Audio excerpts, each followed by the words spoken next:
Hey, what's up, everybody? Welcome to another episode of Open Mic. I'm Logan. We got the whole crew here. We got D-Chan, Jared, and Coco with us today. Glad y'all are joining us. And we actually just came up with this podcast topic. We shifted gears. We had another idea, but then we started just rattling some stuff off.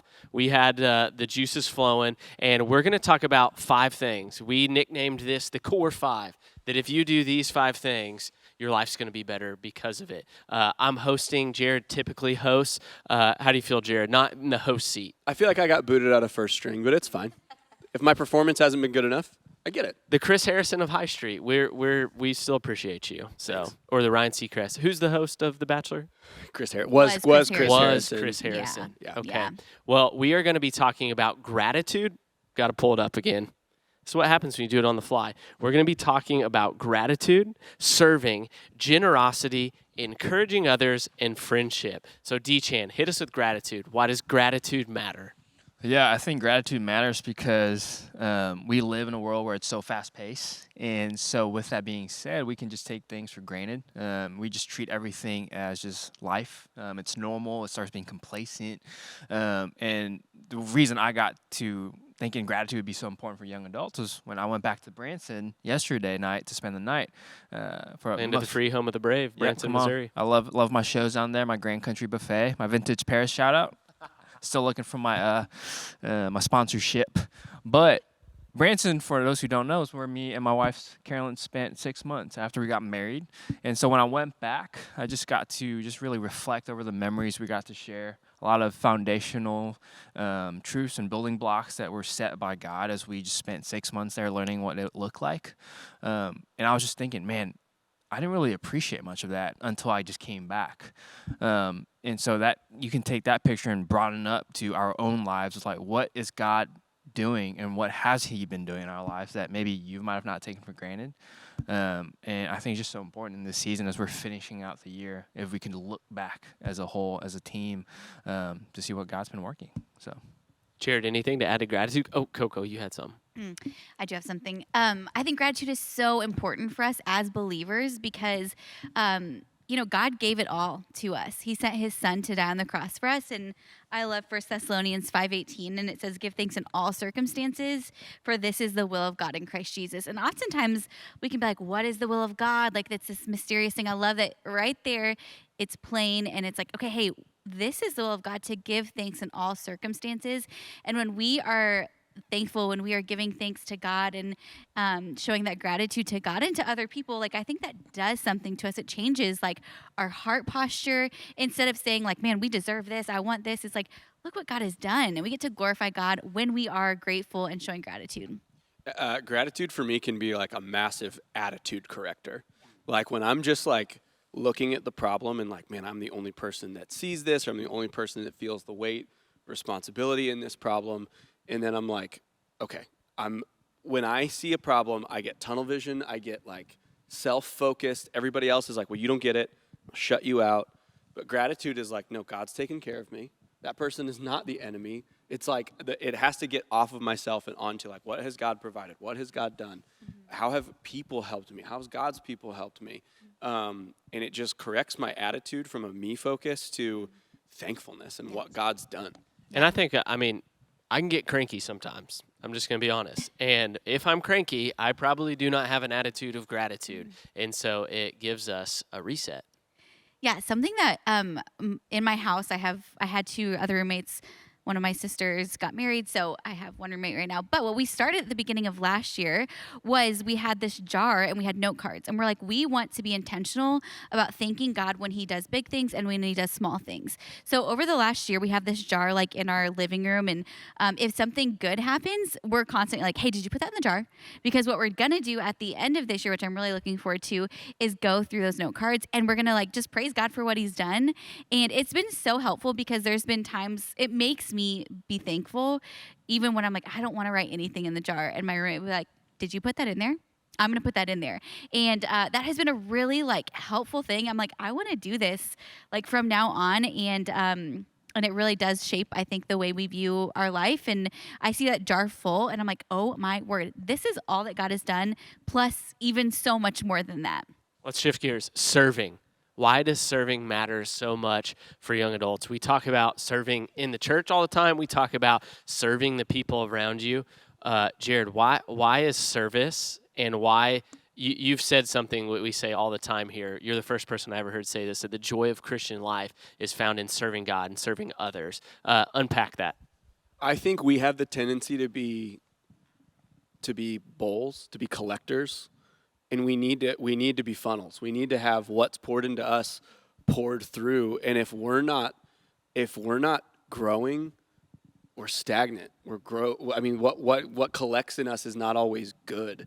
And I think if we're serving people, I think if there's something pouring out of us, it's going to require that we're being filled up. It's going to require that we have all the things that the Bible tells us to, whether it's spiritual disciplines, reading our Bible, praying to God, fasting, friends, community, being known intimately, reminding yourself of your need for God. All those things are like, if you're serving people, you're probably needing to do those things. And it reminds you how much God served us.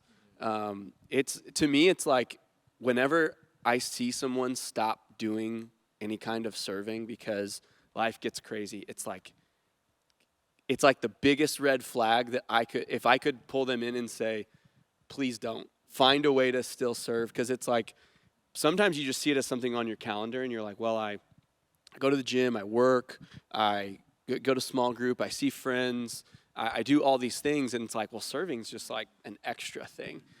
It's not. It's absolutely not. And I think it does more for our soul than we realize to pour out. And when you start to pull back on it, I think it does bad things, and you start to just collect instead of pour out. One of the things I think of when you say that, you kind of talked about like serving is an extra thing, or when people stop serving. I don't know. I don't have know where I'd point to scripture to affirm what I see in this, but I often see within the church setting what typically follows after someone draws back from serving is kind of a critical spirit creeps in. And usually that person's trajectory is not one that I would say is positive. And now I certainly understand there's seasons and times where someone needs to make a change. We all understand that and know that. But I think something happens in us spiritually when we pull back from serving. I don't like I said, I don't know what that dynamic is, but I've seen it happen a lot of times with young adults. Is someone who is highly invested, highly involved, they start to pull out slowly from everything they were doing, and their community kind of unravels and falls apart. It's just kind of a danger thing that I see. And like I said, I don't know if y'all have anything to add to that. Yeah, I mean, we're created to serve. Like, I think if we are going to get our example of how to live our life from Jesus, what did he do? He came not to be served, but to serve. And man, if we're getting our example from Jesus, then that means like we need to pour our lives out. And we, with young adults, our young adults team, I think earlier or last semester, we talked about how we want to pour our life out. There's a verse that talks about pouring our life out like a liquid offering to God. And that's what we want as believers, to not be people who are like, man, we kept it all in and we didn't give to other people. We didn't contribute to the local church.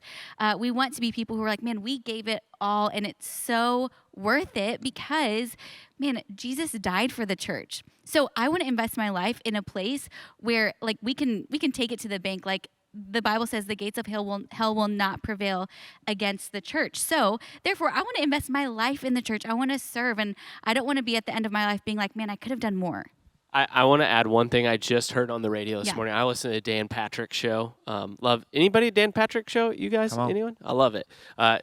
And anyways, he's a sportscaster. He told this story. He was at a grocery store, and he walked in. Someone had on the name tag, had on the vest, and he goes, "Hey, where are the olives and like the salad dressing?" And he goes, the lady answered him, "Not clocked in right now," and just did not answer where it was. And I'm like, that lack of service, like how devastating for that company. Right. But man, as believers, service isn't just for the church. If you want to be a light in the world, go serve people and do things that you don't have to do. I remember I would always watch some of the teachers who I used to work with who are believers, and when they would go above and beyond and do the thing they didn't have to do, but serve others, it changes the culture and changes the environment. We've got 5 things to get through. Let's switch gears again. We're going to go back and just do a podcast over all these again.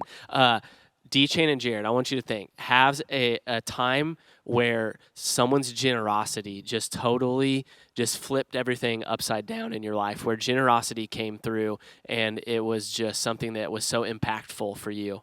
Jared, I'm looking at you because I know your family just walked Yeah, through this we season. we just completed about 7 months ago our adoption for our son Weber, and that from the beginning was a thing of faith, and we started, and I think the only thing, we were figuring this out the other day, one of the few things that we paid out of pocket ourselves was the application fee.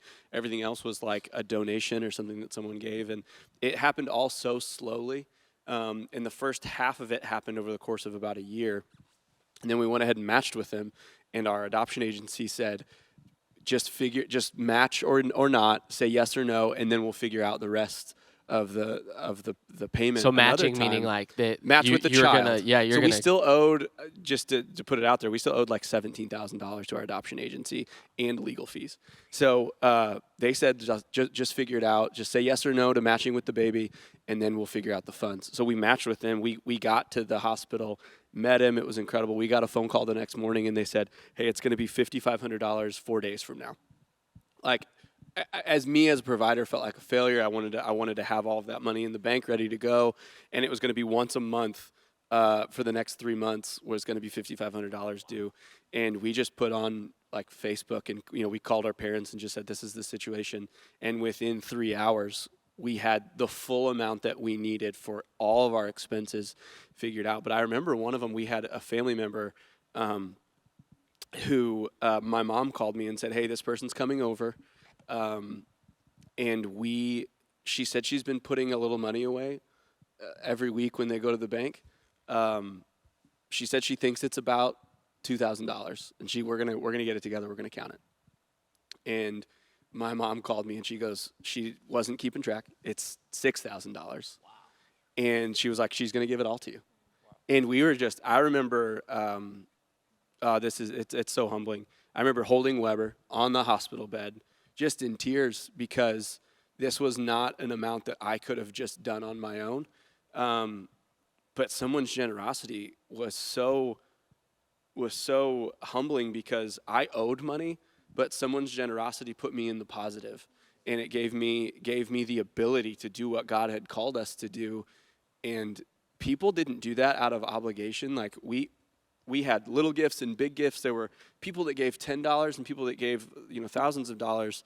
And what we went back and realized was that was a joy for those people. I hope no one gave out of obligation. I don't think they did. But it's a joy to be able to give. It's a joy to be able to be on both sides of it. It's an incredible thing to see. And that doesn't happen without faith on both sides and trust in God. So I would just say, keep saying yes to God, both in being generous and in receiving generosity, because sometimes it's harder to be generous than it is to receive generosity. Yeah, I think I'll take a different route for generosity, because I feel like a lot of times when I think of generosity, I kind of correlate it with some sort of like financial monetary gain. But I think some of the best generosity alongside financial gain is time. I think of the season that me and Carolyn just walked through probably not too long ago. We were en route to getting married, and we had Dan and Sherry, a couple here who did our pre-marital counseling. They're the best. They're the best. Or even the Millers who did our pre-engagement counseling. And they just gave their time. They cooked food for us. They spent time with us. And I'm like, wow, you didn't have to do that. And I know they do that for so many other students and just people in that stage. Or another time is when I was a freshman in college, and I was just running for whatever I thought would fulfill my heart. And two guys came into my life with Drew and Hayden, and these two guys spent time with me. They didn't have to spend time with some freshmen. They were older guys, and they would pick me up when I was drunk at a bar or whatever it was, and they showed Jesus to me. And that is probably one of the most important times in generosity anyone given to me, because as time went on, Jesus worked through them, and eventually I started following Jesus myself. So I was like, that's something I can't pay off. Yeah. So I was just grateful for that. One of the biggest lies you could ever believe is that you have nothing to offer. Mm-hmm. You have something to offer, either financially, time-wise, skill-wise, whatever it may be. I'm always blown away up here at High Street when like we need the skills of such random things sometimes. We've needed people who do IT work. We've needed people who do woodworking, carpentry, you name it. God has used, given people those skills, and we've seen them be used within the context of the church and outside of that. You have something to give for sure. Yeah, I think part of being generous is seeing what you have to give and offering it to God, whether you have an excess of it right now or not. And then two, asking God for more that you could give it away. Because I'm so impressed at people that have a skill, have something to give away, whether it's time or money, that they keep getting more of it because it's like God can't fill them up enough and they can't give it away fast enough because of how much God is giving them. And if you never take inventory of what you've got, you'll never give something. You got to take inventory, and I think that's your homework, is take inventory of what you can give. Coco, you have something to add on that. Feel free to add it. But I do want to start asking you. Go ahead and add it, and then we'll go to the next one. I was just going to say, I think generosity should be woven into the fabric of who we are as believers, because again, God was so generous in sending His Son. So like any little thing that we can do makes a difference, and I think we should do that. Okay, back to the encouraging others. Okay, Coco, you're great at this. Thank You pour into a lot of different people through our residency program and internship program here, but also just in your life. Encouragement is kind of a heartbeat within your family dynamic. Why does it matter? Yeah. Well, thank you for saying that, first of all. But I think encouragement is a gift we can give away, and it's free. Like I think that is something that we can do, and I think so many people are going through things where literally a word can change the trajectory of their day. And so, I think my prayer every time I'm coming into the church on Sunday or Tuesday or Wednesday, I'm like, God, who am I supposed to talk to and who am I supposed to encourage today? Because I know the difference it's made in my life when someone has stopped me. Last Sunday, a lady stopped me and was like, hey, I want you to know I appreciate you so much. That one sentence, I was like, oh my word. She what? She would say that to me, and it changed my morning. I was like, wow, that is crazy. And so that's my prayer every time I come into the office or to church to serve. And I'm like, I don't want to just come and just do my thing, or just talk to people. God, how can I make an impact? How can I encourage someone today? Maybe to take their next step. Maybe to help them take a step of faith. Maybe they're just struggling. I think it's just super, super important to encourage other people. And when we have felt that encouragement, it encourages us to keep doing it for other people. Yeah, I think with encouragement, I think for myself, it's kind of a slower process because I think I overthink. What if I'm not encouraging them with the right words? But it's funny. We have a ministry here called Power Packs that I get to be a part of, and it's serving food bags to elementary school kids. And it was really when I started doing this, when I started kind of noticing how little words really encourage somebody. I would just see a little kid. I'm like, man, I love your shoes. And they're just like, you just see their whole dynamic change, like a spirit gets lifted. And I just remember that touched me because I was like, well, at the end of the day, every grown-up we see and come across was a kid. And deep down still has probably this kid-like features because we have a Father in heaven. And I was like, it doesn't have to be that crazy. It doesn't have to be over the top. Just something simple is like, man, I just hope you have a great day. And I just remember that was such a pivotal moment. And who knew? Little kids will teach us stuff. I think one of the cool parts about getting to sit down with you guys, this is numero cinco, number 5, we made it. Talking friendships is we all get to serve together, but I don't know if y'all if everyone out there listening, watching, we're like friends. This is one of the best things about our job is that we're friends or at least acquaintances. No, we're friends. We're friends with each other, and that is just such a blessing. But friendships add so much to your life. I would tell everyone out there, have as many friends as you can. I think that sometimes I actually saw someone ask the question of how many friends should you have? And it's as many as you can. You can't have enough friends, I don't think. But why do friendships matter? I mean, friendships are incredibly important. I mean, when you're going through any kind of transition, you don't know which way is up. And you need friends to both keep you buoyed and to point you in the right direction. I would say that Christians should be friend optimists. We should be people that consider most people that they know to be their friends. They should like, I believe that I would be there for them, so I want them to be there for me. Like, that's how you create a friend. I remember some of my best friends were people that showed up in times of need, and I was like, I didn't think we had that relationship, but I guess they saw it and they showed up for me, so they're my friend now. And I want to be that for other people and like help them with things that they need help with, encourage them, do all the things that we talked about. I think that's the value of friendship. Yeah, I think my dad said something in a sermon about how when we have a group of friends, each friend brings something else out in us, which I love because it's like, man, when I'm around, I feel like when I'm around you guys, like You're you guys, funnier. We bring out a lot yeah, of humor. I actually and was gonna say you guys are funny and really awesome. Let so her it makes talk me for a more little funny. Keep going. But it really does, like, different things come out of us and more empathy when I'm around other people. I can have more fun with this group of people or whatever. And I think that's such a beautiful thing that like we can like continue to flourish and like be all that God has created us to be. And a part of that is that friendship aspect of things. And it truly is a gift to have friends because, man, like we could do life alone, but that's not fun at all. And it's not like what we're supposed to do.